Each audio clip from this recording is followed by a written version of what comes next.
RPI Engineering Ambassadors is proud to present Physics of Parachutes with presenters Brian McKeever and Venkat Cherukupalli.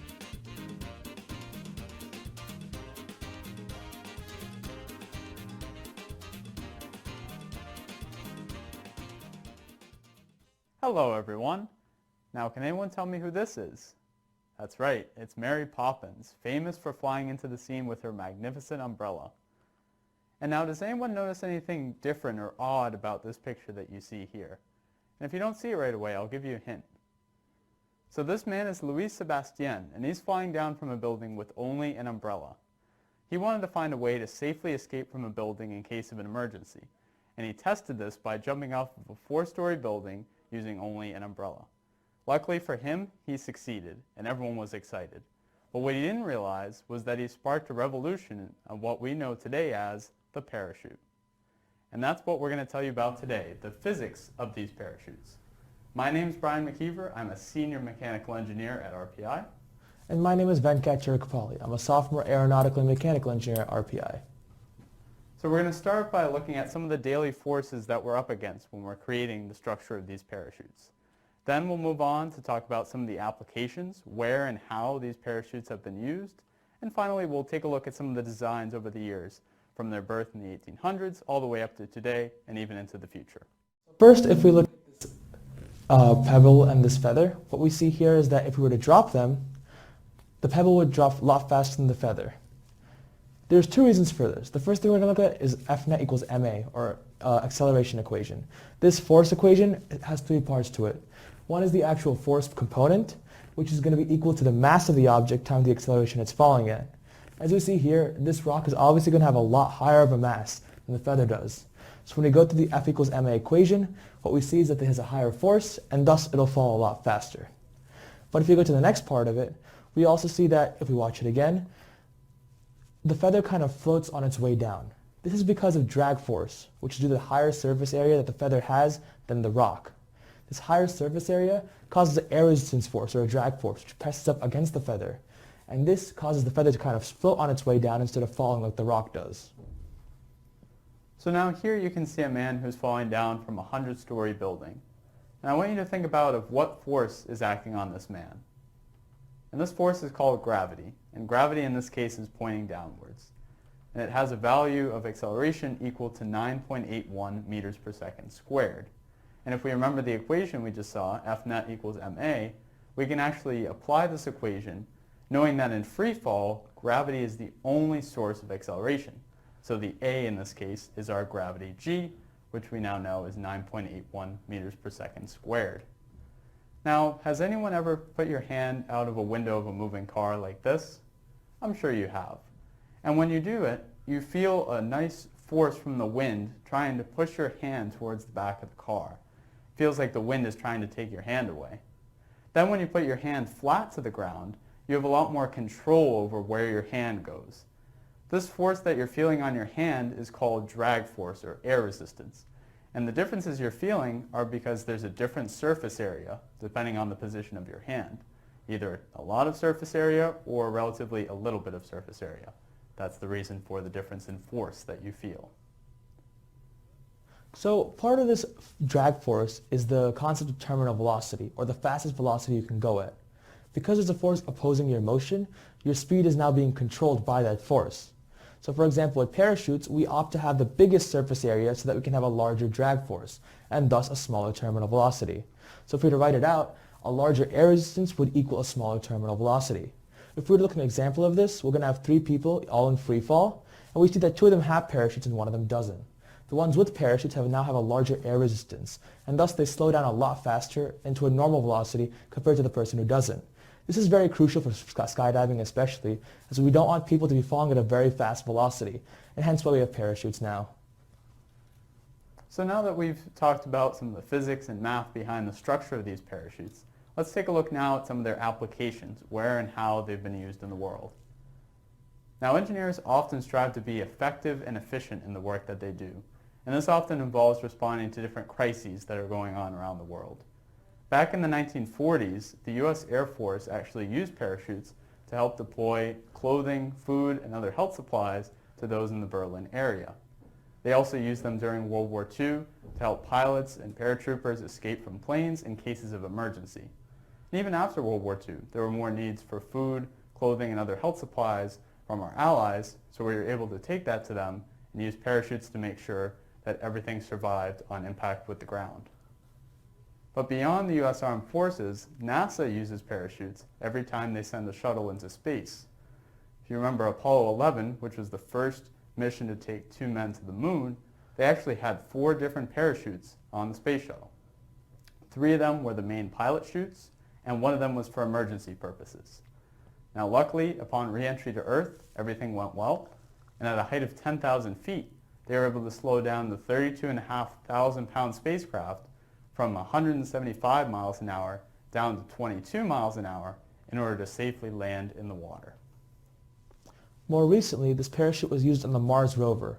I'm sure a lot of you guys have seen this video or seen old videos of the Mars rover landing or recreations of it.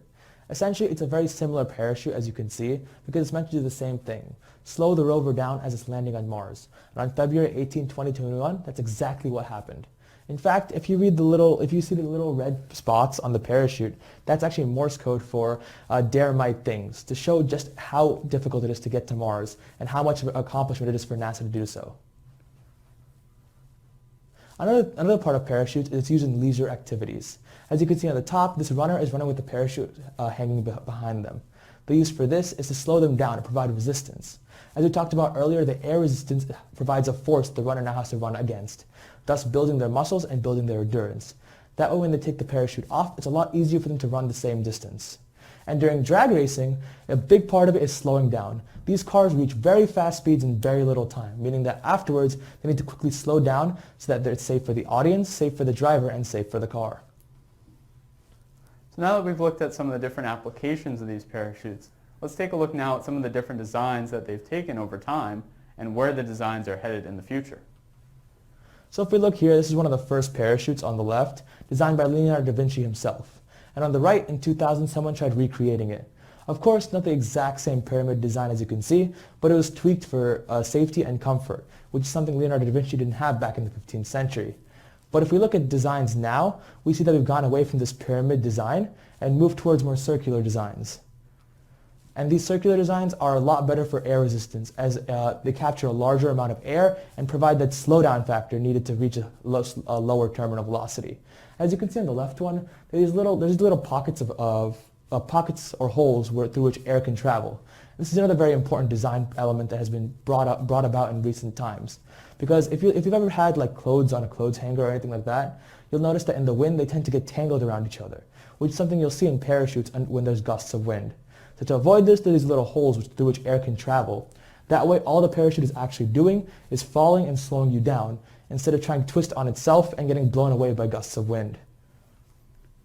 Parachutes are changing even today. The military is trying to change over from circular parachutes, which they've used for over 50 years, to square parachutes.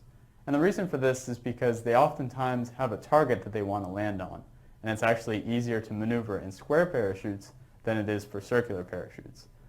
But the trade-off is that circular parachutes allow for more surface area, which allows the person in it to slow down more, so thus they're safer than square parachutes.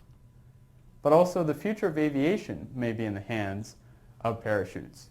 About 10% of all small aircraft have a chute on board just like this that can carry the plane in case of an emergency.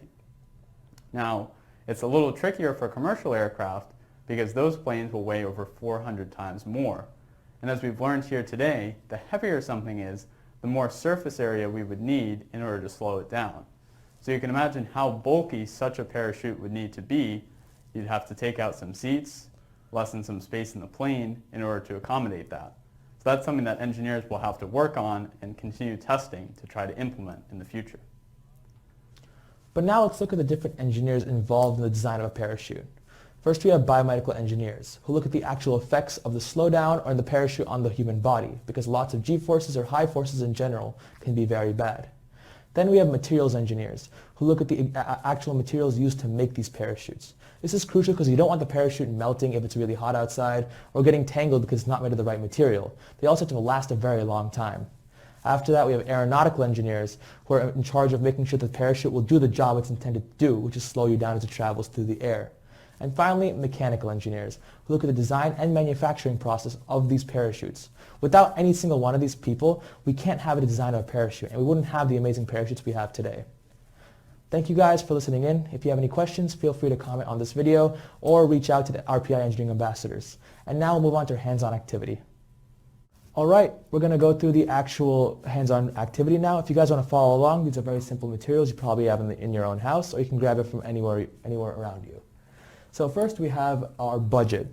Because in real life, we're never going to get everything for free, so we're going to go through the actual cost of these items if we were to do this in a classroom, and how much you guys would have to budget yourself.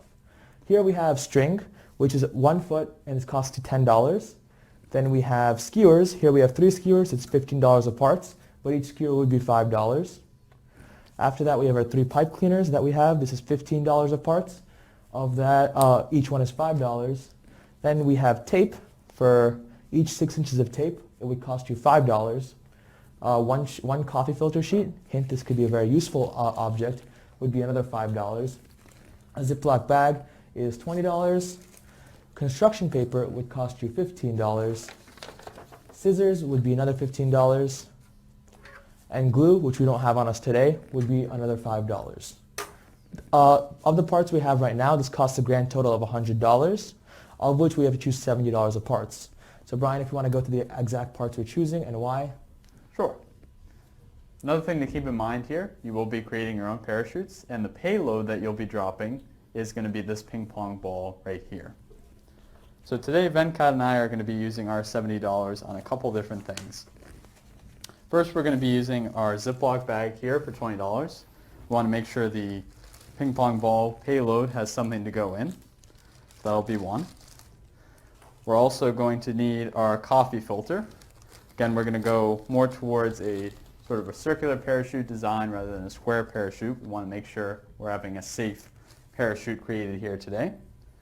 We're also going to use some of the pipe cleaners here to allow for some of the structure of our parachute, connecting the payload in the Ziploc bag to the coffee filter itself.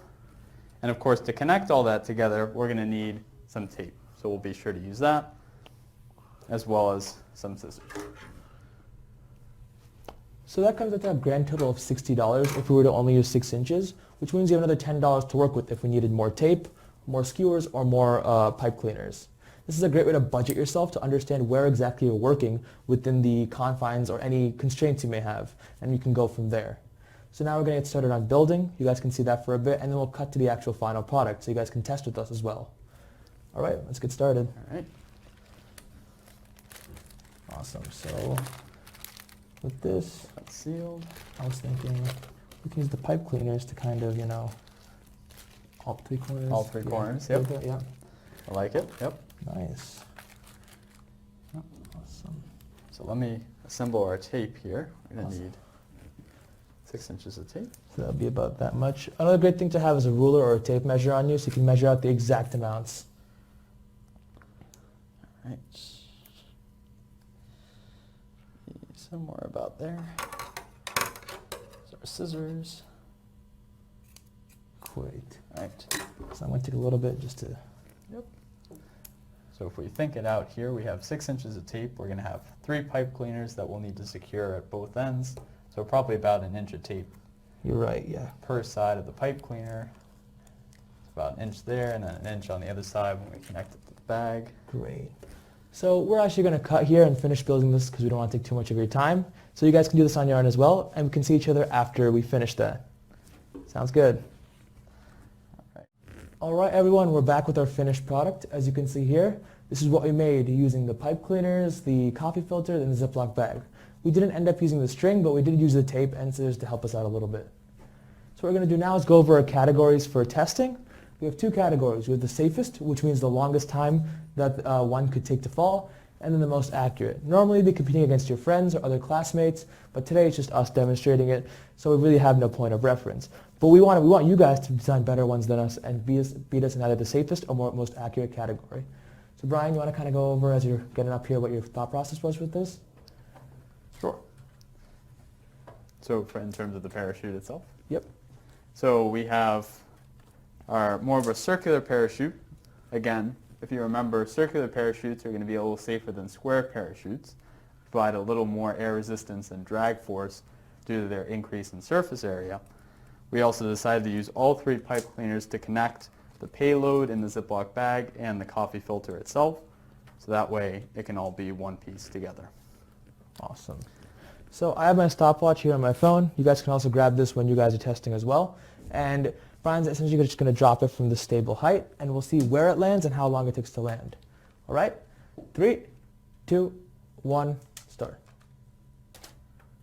Awesome.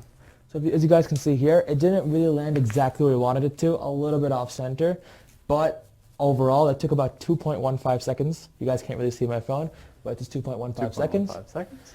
And that basically just shows that this design, normally it would probably take a fraction of a second to fall. Because of our design, it was slowed down a little bit. Of course, this is not the best design. The best design would not fall on its side, and it would not move away from the X. So there's different things that you guys can do to improve on this design. That's what we want you to do. A lot of these materials can be used again. You can always iterate on your design, make it better. That's the whole point of this, the engineering process, to make things better and to learn from your mistakes so that you can keep moving forward. With that, Brian, you have anything else to say? That's it. Thank you guys for joining us. It's been great, and we hope you guys have a fun and engineering-filled